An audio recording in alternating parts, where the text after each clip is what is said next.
these missiles that they're firing are not exactly as accurate as the ones you find in the West. And if one of these missiles or a drone strike misses the Danube port and lands in Romania, we're going to be, potentially in a problem area. And I don't think Putin wants that, but he is certainly willing to roll the dice because he might not want it, but he might get it if he has picked a real risky target to try to send a drone into, and that drone misses and goes into Romania. Drones have attacked Ukrainian ports on the River Danube, destroying grain storage infrastructure, according to local officials. The facilities are just across the river from NATO member Romania. The Danube is a key export route for Kyiv since Russia pulled out of a deal allowing Ukraine to ship wheat, corn, and other products via the Black Sea.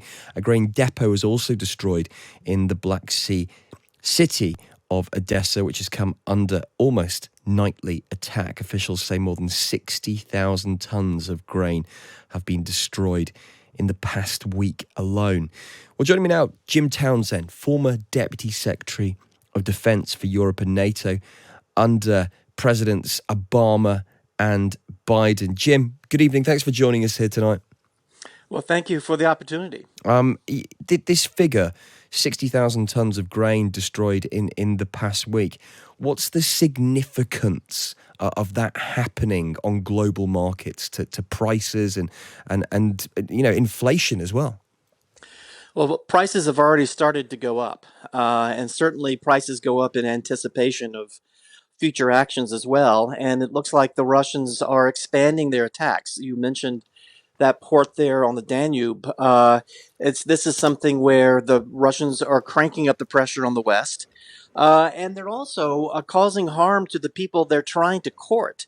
The Russians have been going all over Africa, the Middle East, trying to make the case for why they're in Ukraine, trying to drum up support from these nations who depend on these grain exports for food. So he's really doing a disservice to what his foreign policy is, which is to attract allies on his side. So this is going to have a big impact, and the impact will be certainly felt in the future. What's the Russian argument for continuing to stay out of that deal on corn, wheat, and other products via the Black Sea? Well, it's leverage. Putin knows that there's a great dependence on his agreement to a deal to have food exported. So it's not a surprise that a year later he's starting to turn the taps off, and at some point he'll tell everyone what his price is to turn the taps back on. It might be more grain coming from Russia. It might be fertilizers being included in the exports, Russian fertilizer. It could be a lot of different things that we haven't even heard about yet. But he's got a reason for it. He's using his leverage. We're going to have to see what the price is he's demanding.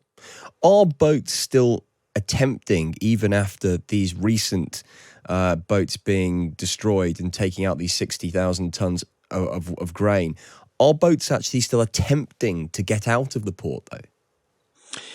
Well, I don't know. I know there's been some very serious threats and warnings made by the Russians that they'll consider ships carrying weapons if they're seen there on the Black Sea.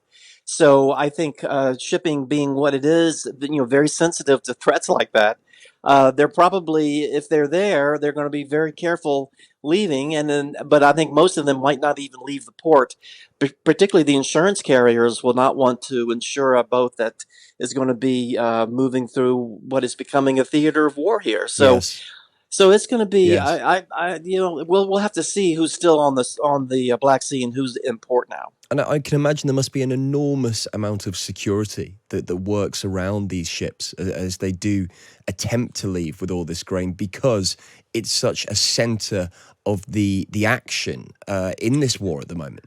Well, that's right. And, the Russians, they inspect these ships to make sure they're not carrying weapons of war and contraband, if you will, and things like that. So you're right. There is quite a security presence, a lot of tension. This isn't normal traffic, maritime traffic. This is very dangerous work that they're doing on the Black Sea, and I guess it's grinding to a halt. How do you see this move but by the Russians to do this? Is this, you talked about leverage, it being part of the leverage, but is this part of the greater plan for this stage of the war at the moment? I don't think Putin has a plan anymore. I Mm. think his plans were shredded in the first year, and he's now just taking it day by day. And for whatever reason, he's decided to go ahead and begin to mess with the taps of exports coming out of the Black Sea. And I think also there's retribution here because of the Kerch Strait Bridge. Uh, was rocketed a couple of days ago by Ukraine, and that bridge across the Kerch Strait is essential for him to for Putin to resupply his forces that are in the Donbas region. So that bridge is now unusable, and I think he's taking his fury out on this grain deal. So it's not just leverage, but it's also retribution for messing with that bridge. Uh, Jim, the other thing that's worth discussing here is that we talk about these facilities being across the water, albeit hundreds of miles from NATO member Romania. But how careful are the Russians being to make sure that their attacks, that their drone strikes, their strikes don't hit NATO members when they aim for these ships carrying thousands and thousands of tons of wheat as they leave Odessa? Well, I think what's even more concerning is when they were trying to hit the Danube port, they came very close to Romania, very close, and of course, Romania went on high alert, and they Yeah, had to reassure their people that they were not under attack. And remember what happened last year when there was it was actually Ukrainian missile accidentally went into Poland, and it looked like at first it was Russian. There was quite an emergency and quite a scare at that point that now NATO nations were beginning to feel the effects of this war. And Romania is in that place right now. They haven't been hit. But your point's well taken in terms of being careful. These missiles that they're firing are not exactly as accurate as the ones you find in the West. And if one of these missiles or a drone strike misses the Danube port and lands in Romania, we're going to be potentially in a problem area. And I don't think Putin wants that. But he is certainly willing to roll the dice because he might not want it, but he might get it if he has picked a real risky target to try to send a drone into, and that drone misses and goes into Romania. yeah.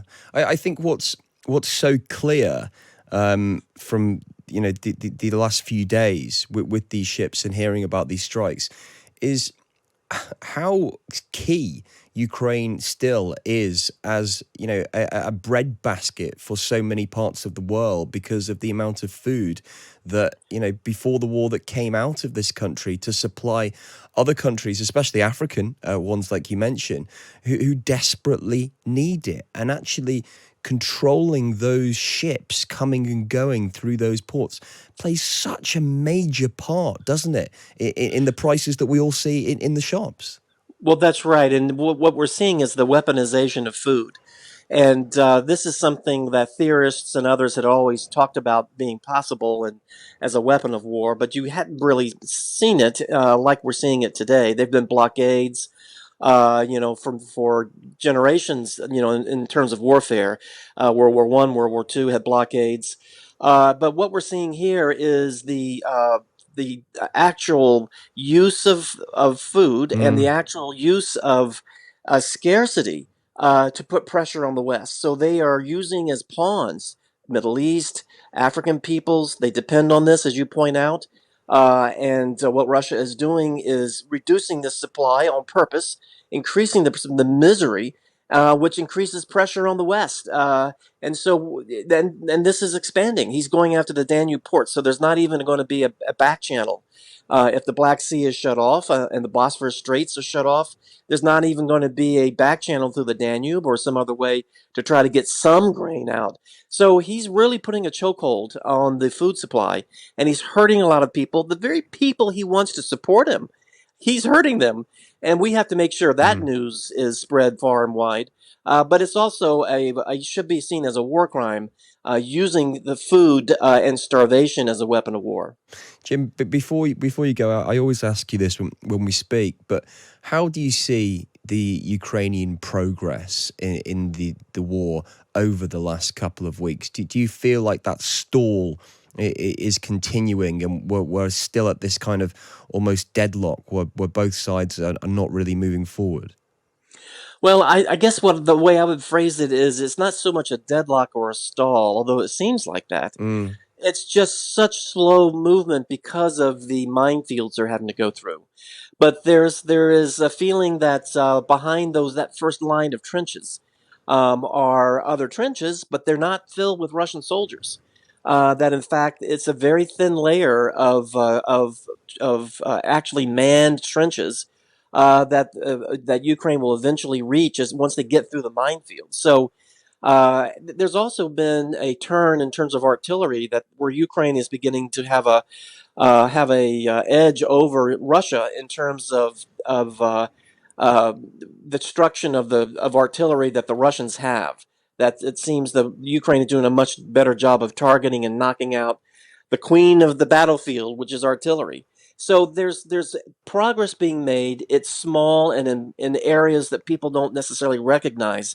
What I'm hoping we're going to see is a breakthrough at some point soon, where they are able to find a weak point in that trench line, and they can get rid of those mines and put in those units that the UK, you guys have been training, and yes. with a lot of British equipment. Storm Shadow has been doing a tremendous job. So there's a lot of things that the UK and US and the other allies have been doing to get these Ukraine units ready. They just have got to get an opportunity to break through those defensive lines, and I think we're going to see that pretty soon. And when we do, we'll see those trained forces with the Western equipment spill through those that opening in the line and we'll begin to see something on the Yeah. battlefield. But we got to get through those minefields first. Jim, a really fascinating insight. I really enjoy our catch up. So thanks so much for joining us tonight. Sure, not a problem. Jim Townsend, the former Deputy Secretary of Defence for Europe and NATO, under Presidents Obama and Biden on that grain issue of trying to get that grain out of those ports, out of Odessa, and of course grain such an important export for Ukraine. Ukraine's often described as Europe's breadbasket. It's the world's seventh largest exporter of wheat because so much of its land is agricultural. But Jim really getting us up to date there.